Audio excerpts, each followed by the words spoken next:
At dinner, my dad said I shouldn't have been born. I granted his wish. Now their legacy is gone. At my parents' anniversary dinner, surrounded by dozens of family members, my father stood up with his wine glass and said the words that would change everything. Honestly, we wish Rachel was our only child. He was looking directly at me when he said it. My sister Rachel smiled. My mother said nothing. That was 6 months ago. Today, their business empire has crumbled. They've lost everything, and I'm the reason why. But here's the thing, I don't feel guilty. Not even a little bit. Let me take you back to the beginning, because this story didn't start at that dinner. It started 32 years ago, the day I was born. My name is Jessica. I'm 32 years old, and for most of my life, I've been a ghost in my own family. My parents, Thomas and Barbara, had their golden child 2 years before I came along. Rachel. Perfect, beautiful, talented Rachel. From the moment I could understand words, I knew I was the afterthought, the mistake, the child they didn't really want but felt obligated to keep. I remember being 7 years old, standing on stage at my elementary school after winning the regional math competition. I was holding this huge trophy, bigger than my torso, and I kept scanning the audience for my parents. They weren't there. Know where they were. At Rachel's piano recital across town. She didn't even place in her competition, but they were there, front row, clapping like she'd just performed at Carnegie Hall. When I got home that night, trophy in hand, ready to show them what I'd accomplished, my dad barely looked up from his newspaper. "That's nice, honey," he mumbled. Then he turned to Rachel and spent the next 20 minutes gushing about how beautifully she played Chopin. That became the pattern of my entire childhood. Rachel would do something mediocre, and they'd throw a parade. I'd achieve something remarkable, and I'd get a distracted nod. In middle school, I made honor roll every single semester. Never missed it once. You know how many times my parents came to the honor roll ceremonies? 0. But when Rachel made the debate team, not even won anything, just made the team, they threw her a celebration dinner at the nicest restaurant in Seattle. I learned to swallow it, to push it down, to tell myself it was normal, that maybe I was just being sensitive. But deep down, in that place you don't want to acknowledge, I knew the truth. They didn't love me the way they loved her. Maybe they didn't love me at all. High school was worse. Rachel was the star of every family gathering. At my uncle's wedding, when I was 16, my parents spent the entire reception telling everyone about Rachel's acceptance to the University of Washington's business program. I had just been accepted into their advanced finance program with a partial scholarship. Something way harder to get into, but nobody mentioned it. Not once. I stood there in my bridesmaid dress, watching my mother's face light up as she talked about Rachel, and I remember thinking, would they even notice if I just disappeared? At family dinners, Rachel's stories dominated the conversation. Her job, her promotions, her ideas, her life. If I tried to contribute, my mother would literally interrupt me mid-sentence. "Let's hear what your sister has to say, sweetie." My father would just nod along, his eyes fixed on Rachel like she was the only person in the room worth listening to. I learned to stay quiet, to make myself smaller, to take up less space at the table in the house in their lives. But here's where the story gets really twisted. Despite treating me like an unwanted houseplant, my parents had no problem using me when they needed something. And boy, did they need something. After college, I got a job as a financial analyst at a tech firm in Seattle. I was good at it. Really good. I understood numbers, patterns, risk assessment, things that just made sense to me. Within 3 years, I was promoted to finance manager, handling million-dollar accounts. My parents, meanwhile, ran this small chain of boutique clothing stores around Seattle. 3 locations. They'd started it in their 30s, and it had always been their pride and joy. The problem? They were terrible at running a business. I'm talking catastrophically bad. They couldn't manage inventory to save their lives. They'd order too much of products that didn't sell and run out of their bestsellers. Their bookkeeping was a disaster. Receipts in shoeboxes, literally. They'd miss tax deadlines, get hit with penalties, then act shocked when the IRS came calling. When I was 24, they called me in a panic. They were 3 months behind on payments to their suppliers and about to lose their line of credit. Could I take a look at their books? I spent an entire weekend going through their finances. It was worse than I thought. They were bleeding money from bad vendor contracts, inefficient staffing, and a complete lack of financial planning. I created a whole restructuring plan for them, renegotiated supplier contracts, set up a proper accounting system, showed them how to forecast seasonal inventory needs. It saved them, literally saved their business from bankruptcy.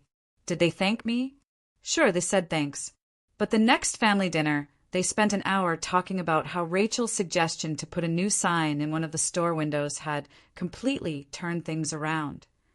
I sat there, listening to them credit her for my work, and something inside me hardened a little bit more. But that wasn't the end of it. That was just the beginning. Over the next 8 years, I became their unpaid financial consultant and their personal ATM. Every month, I'd send them $750 from my own paycheck. That's $9,000 a year. $72,000 over 8 years. Money I could have used for a down payment on a house, for traveling, for my own life. Why did I do it? Because they guilted me into it. Because every time I hesitated, my mother would get this wounded look on her face and say things like, "Family helps family, Jessica. I thought we raised you better than this." And like an idiot, I'd send the money. It wasn't just the money, though. It was the hours. I'd spend my evenings and weekends reviewing their inventory reports, catching accounting errors, negotiating better terms with their landlords. I set up their entire digital payment system. I handled a massive tax audit for them 1 year. Spent 3 weeks preparing documents, meeting with their accountant, dealing with the IRS. That audit could have cost them over $50,000 in penalties.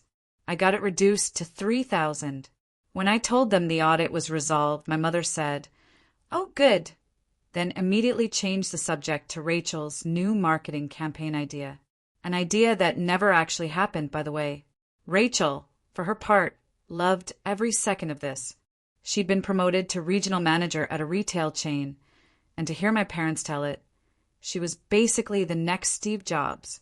At family gatherings, she'd soak up the praise with this smug little smile, occasionally throwing me these pitying looks, like I was some sad charity case.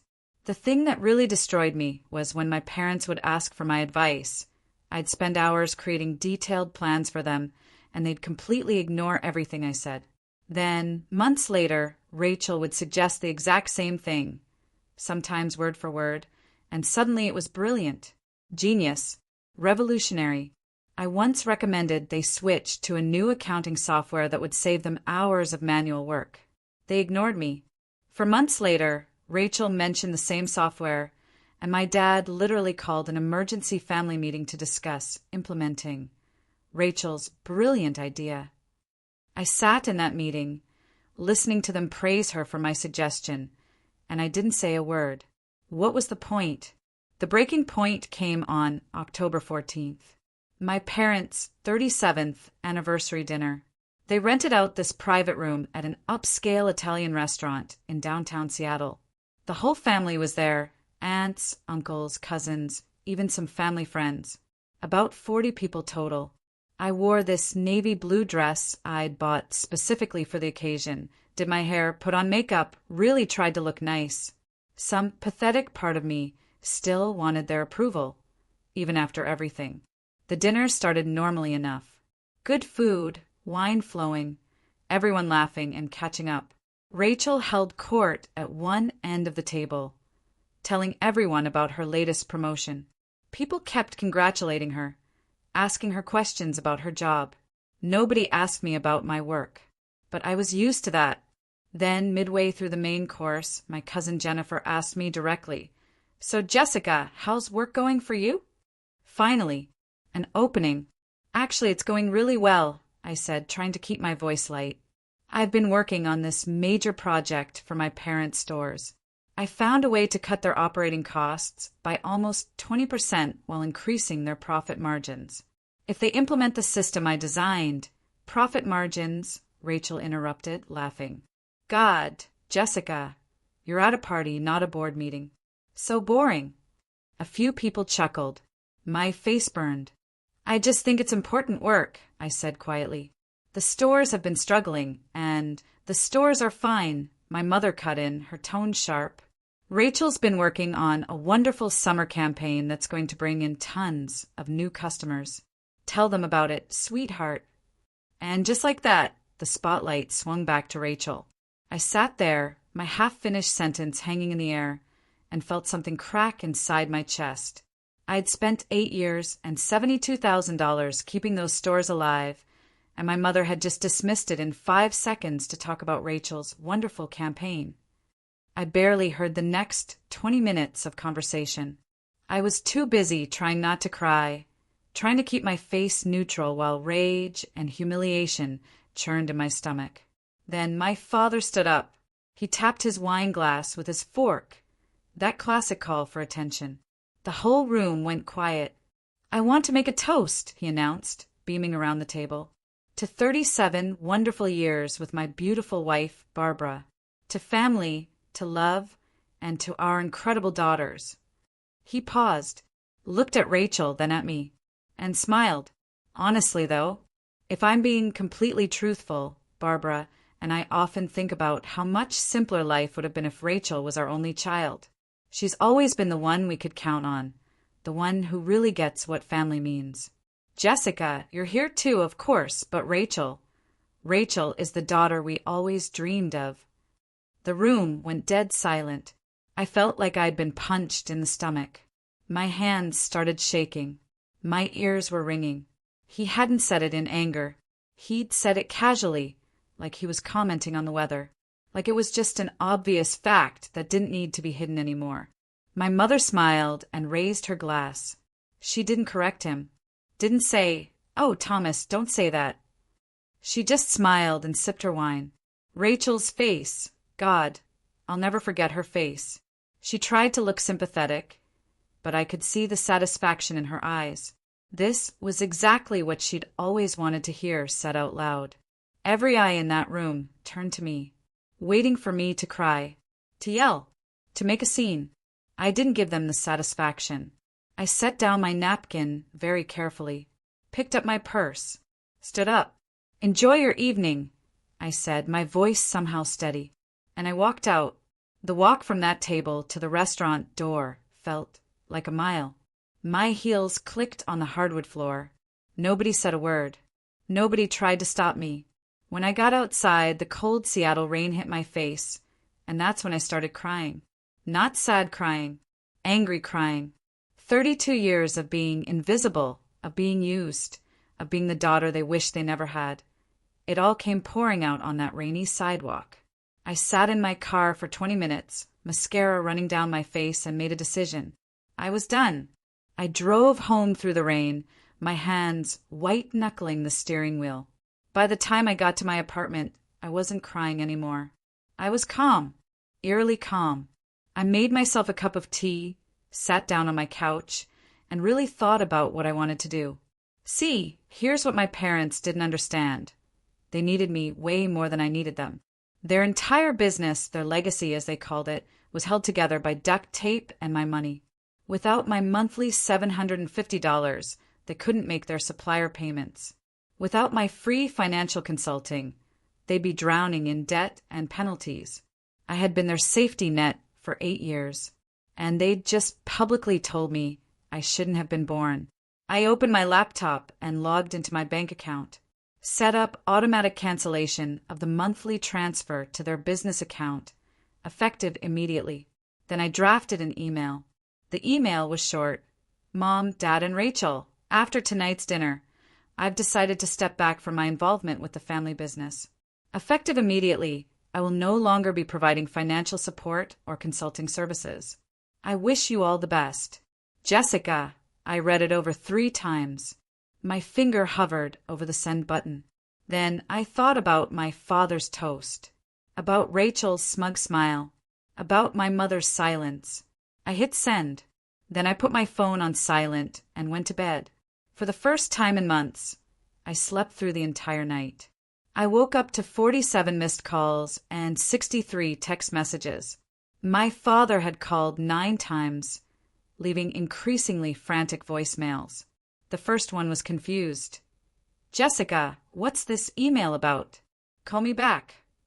By the 5th one, he was angry. "This is ridiculous. You can't just abandon your family over a misunderstanding." Misunderstanding. That's what he called it. My mother's texts were a masterclass in guilt tripping. "How could you do this to us? After everything we've done for you. This is so selfish, Jessica. Family is supposed to stick together." Rachel sent just 2 texts. "Really? And you're being childish." I deleted every voicemail without listening to them all. I didn't respond to a single text. Over the next week, the messages kept coming. My father tried calling from different numbers. His cell, my mother's cell, even the store's landline. My mother sent long, rambling emails about family loyalty and how disappointed they were in me. I blocked every number, filtered their emails to spam. I was done engaging. But then Rachel escalated things. She made a post on Facebook, tagged half her family members. It's sad when people think they're more important than they actually are. Some family members create drama for attention because they're jealous of other people's success. Grateful for my real family who actually show up. Faced with rolling eyes, she didn't name me. She didn't have to. Everyone knew exactly who she was talking about. The comments section exploded. Cousins asked what happened. Family friends messaged me, asking if I was okay. Some people even took Rachel's side, commenting things like, "Some people are so ungrateful, and family should come first." Then she posted again, this time about my personal life. "Some people are so focused on work that they forget how to maintain relationships. Maybe that's why they're still single at 32. Woman shrugging, just saying. That one hurt. I'd actually been dating someone, nothing serious yet, but it was going well. Rachel didn't know anything about my love life, but she was perfectly happy to make up lies to make me look pathetic. My work colleagues started asking questions. "Hey, I saw your sister's posts. Everything okay with your family?" I'd have to smile and say everything was fine when really I wanted to scream. But I didn't respond. Not to the posts, not to the messages from family members asking for my side of the story. I just kept my head down and focused on work. Because here's what Rachel didn't realize. While she was busy trying to destroy my reputation online, the family business was starting to collapse. And I knew exactly when it would happen. 2 months after I cut them off, my cousin Daniel called me. He was one of the few family members I actually liked, always treated me with respect, never played favorites. "Jessica," he said, his voice serious, "I don't know what happened between you and your parents, but I think you should know. The stores are in trouble. Bad trouble." I didn't say anything, just listened. "They're behind on payments to pretty much everyone," Daniel continued. "Suppliers are threatening to cut them off. I heard they got hit with a massive tax penalty, something about missed quarterly payments. And apparently the landlord for the flagship store is threatening eviction." "That's unfortunate," I said flatly. "Jessica, they're going to lose everything." "I know." Silence on the other end of the line. "You knew this would happen," Daniel said slowly. "When you stopped helping them, you knew." "Yes." Another long silence. "Are you going to help them?" he asked. "No." "They're family." "Daniel, I'm going to tell you something. And I need you to really hear me. For 8 years, I sent them $9,000 a year from my own salary. That's $72,000 total. I spent hundreds of hours managing their finances, fixing their mistakes, preventing disasters. And they never once thanked me, never acknowledged what I did for them. At their anniversary dinner, in front of 40 people, my father said he wished I'd never been born. My mother said nothing. Rachel smiled. I took a breath. They didn't treat me like family, Daniel. They treated me like a free ATM and a punching bag. So no, I'm not going to help them. They made their choice. Now they get to live with it. "Jesus," Daniel whispered. "Tell anyone who asks. I gave them 8 years. They gave me 32 years of being invisible. The debt is paid." I hung up, Over the next few months, I heard bits and pieces through the family grapevine. The stores were hemorrhaging money. They'd taken out loans to cover the shortfall for my monthly payments, but they couldn't keep up with the interest. The tax penalty I'd heard about? Turns out I'd been the one preventing those penalties for years. Without me catching their errors, they'd missed several quarterly tax payments and gotten hit with over $40,000 in fines. They tried to sell one of the stores to cover the debt, but nobody wanted to buy a business that was clearly failing. Rachel's brilliant marketing campaign never materialized. Turns out, social media posts and pretty window displays don't actually save a business when your fundamentals are broken. Then came the audit. The IRS decided to do a full audit of their business finances for the past 5 years. Without me there to organize their documentation, provide the paperwork, and explain their accounting, they were screwed. They ended up owing an additional $65,000 in back taxes and penalties. They couldn't pay it. In month 5 after I cut them off, the bank foreclosed on all 3 stores. My parents' 30-year legacy, gone in less than half a year. But that wasn't even the worst part for them. 2 weeks after the stores closed, I got a call from my grandfather, my mom's dad, Walter. He was 87 years old, sharp as ever, living in a retirement community in Florida. "Jessica," he said, his gravelly voice warm, "I heard about what happened at the anniversary dinner. Your cousin, Daniel, told me everything." I closed my eyes. "Grandpa, I don't want to talk about. I'm changing my will," he interrupted. I froze. "What?" "I've been watching how your parents treat you for years, sweetheart. I kept hoping they'd change. But after what your father said at that dinner, after your mother stayed silent, no, they don't deserve a damn dime from me." My grandfather had money. Quite a bit of it, actually. He'd been a real estate investor back in the day. Owned several apartment buildings in Florida that had appreciated like crazy. His estate was worth somewhere around $2 million. "Grandpa, you don't have to. I already did it," he said firmly. "Called my lawyer yesterday. Your parents are out. Rachel's out. Everything goes to you, Jessica. You and the animal shelter I volunteer at. That's it." I started crying. Not sad crying. Relieved crying. "They've taken enough from you," Grandpa Walter said softly. "It's time someone in this family actually took care of you." We talked for an hour. He asked about my job, my apartment, my life. Actually listened. It was the first real conversation I'd had with a family member in months. When my parents found out about the will change, all hell broke loose. My mother called Grandpa Walter crying, begging him to reconsider. He told her, "You made your bed, Barbara. Now lie in it," and hung up. My father tried a different approach. Sent angry letters to Grandpa's lawyer, claiming I had manipulated him.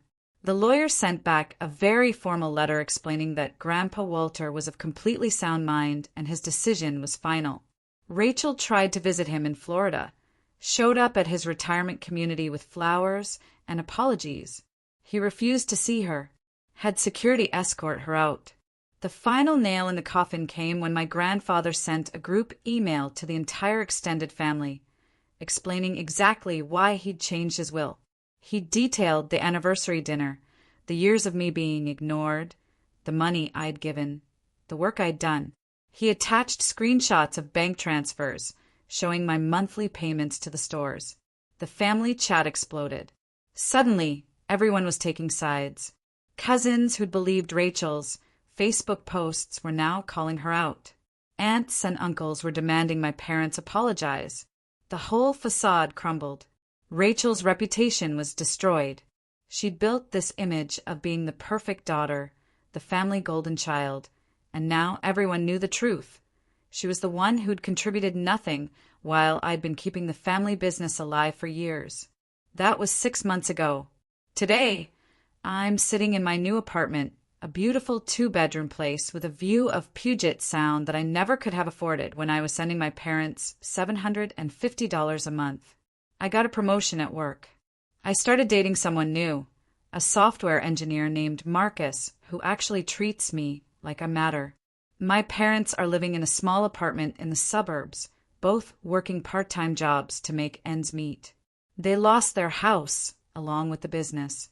Their retirement savings went to paying off debts. Rachel is still working retail, but the fallout from Grandpa Walter's email destroyed her carefully crafted image. She had to delete her Facebook account after family members kept commenting on her posts, calling her out for lying about me. None of them have apologized. Not once. My mother still sends occasional emails asking for money, saying they made a mistake, saying they need help. I delete them without reading past the first line. My father hasn't contacted me at all. Too proud, I guess. Rachel sent one text message 3 months ago. I hope you're happy now. I blocked her number without responding. People ask me if I feel guilty, if I regret destroying my family. Here's my answer. I didn't destroy anything. I just stopped being the foundation they'd built their house on. When I stepped away, the house collapsed because it was never stable to begin with. That's not my fault. That's theirs. They had 32 years to love me, to see me, to treat me like I mattered. They chose not to. Every single day, they chose Rachel over me. They chose to take my money while giving me nothing in return. They chose to humiliate me in front of our entire family. So when my father said he wished I'd never been born, I decided to grant his wish. I erased myself from their lives completely. And you know what? Their whole world fell apart without me. I'm not the villain in this story. I'm the person who finally chose herself after a lifetime of being chosen last. Grandpa Walter is 93 now. His health is declining, and we both know he doesn't have much time left. I fly down to Florida to visit him every month. We sit on his porch, drink lemonade, and talk about everything and nothing. He tells me stories about his life, gives me advice about mine. He's the only family member who ever really saw me. You did the right thing, kiddo, he told me last month. Some people don't deserve your loyalty just because you share DNA. Family is supposed to build you up, not tear you down. You remember that? I will, Grandpa. I promise. As for my parents and Rachel, they made their choice. They chose cruelty over kindness. They chose pride over love.